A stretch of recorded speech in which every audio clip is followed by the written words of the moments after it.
बांग्लादेश के नए बॉस यानी प्रधानमंत्री पद की शपथ लेने को तैयार तारिक रहमान ने भारत और प्रधानमंत्री मोदी को लेकर बड़ी बात बोलती है। एक ऐसा इशारा किया है कि वो भारत को लेकर तमाम विवादों को संपूर्ण विराम देने को तैयार है।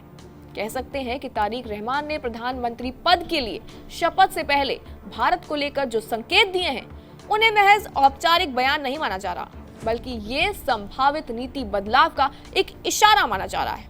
खासकर कि प्रधानमंत्री नरेंद्र मोदी को लेकर उनका स्पष्ट दृष्टिकोण संदेश देने वाला है।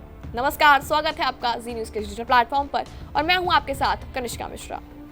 नरेंद्र मोदी के नेतृत्व में भारत ने नेबरहुड फर्स्ट नीति के तहत पाकिस्तान को छोड़कर भारत ने अपनी सभी पड़ोसियों को प्राथमिकता दी। अब 17 फरवरी को बांग्लादेश का सत्ता संभालने को तैयार तारिक रहमान ने ये संकेत दिया है कि ढाका नई दिल्ली से टकराव नहीं करेगी, बल्कि तालमेल चाहती है। अपने पहले ही प्रेस कॉन्फ्रेंस में तारिक रहमान ने साफ संकेत दिए हैं कि वो कठपुतली सरकार नहीं, बल्कि एक ऐसे सरकार के मुखिया हैं जो बांग्लादेश के हितों को सर्वप्रथम रखता है। यानी तारिक रहमान ने पाकिस्तान को दो टूक संदेश दे दिया है कि वो मोहरा नहीं बनेगा। भारत से संबंध वैसे ही रहेंगे जैसे पहले थे। बांग्लादेश और भारत दोनों आपसी तालमेल के साथ चलने वाले राष्ट्र रहे हैं, लिहाजा कोई वजह नहीं है कि भारत के साथ संबंध में कटुता को हवा दी जाए। तारिक रहमान ने पीएम मोदी की नीतियों का जिक्र करते हुए ये संकेत दे दिया है कि वो पीएम मोदी के काम करने के तरीके और उनकी नीतियों से खासे प्रभावित हैं। और तो और बांग्लादेश के अंदरूनी और बाहरी नीतियों में मोदी के फैसलों की झलक देखने को मिल सकती है। आपको बता दें कि तारिक रहमान ने जोर देकर ये बात कही है कि नई सरकार के गठन के बाद उनकी प्राथमिकता भारत को लेकर तमाम गलतफहमी को दूर करने की रहेगी। यानी दोनों देशों के बीच विश्वास बढ़ेगा, लंबित समझौतों पर तेजी आएगी, व्यापार, ट्रांजिट और ऊर्जा परियोजनाओं को नई गति दी जाएगी और इससे भारत और बांग्लादेश की नजदीकी दक्षिण एशिया के शक्ति संतुलन की राजनीति में अहम भूमिका निभा सकती है। ये बदलाव इसलिए दिलचस्प भी है क्योंकि बांग्लादेश की आंतरिक राजनीति में भारत का मुद्दा अक्सर चुनावी विमर्श का हिस्सा रहा है और ऐसे में नरम रुख अपनाना एक व्यवहारिक और रणनीतिक कदम माना जा सकता है।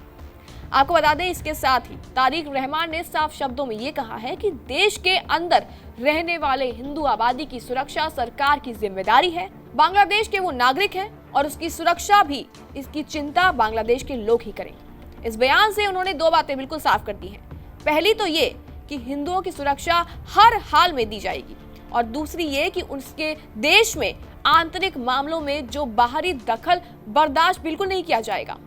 हालांकि आपको बता दें कि तारिक रहमान ने इसे साफ कर दिया है कि बांग्लादेश की जमीन से भारत विरोधी किसी भी गतिविधि को हवा बिल्कुल नहीं दी जाएगी। हालांकि बता दें कि भारत तारिक रहमान के बयान को परख रहा है क्योंकि राजनीतिक बयान और जमीनी नीति में फर्क होता है। असली परीक्षा तब होगी जब नई सरकार औपचारिक वार्ता, समझौते और ठोस फैसलों की दिशा में कदम बढ़ाएगी। लेकिन फिलहाल इतना तो तय है कि तारिक रहमान का ये संकेत सिर्फ एक बयान नहीं, बल्कि दक्षिण एशिया की राजनीति में संभावित नए अध्याय का ट्रेलर माना जा रहा है। हालांकि क्या लगता है आपको इस रिपोर्ट के बारे में? कमेंट सेक्शन में अपनी राय जरूर दें और तमाम ऐसी जानकारियों के लिए बने रहिए जी न्यूज़ के साथ।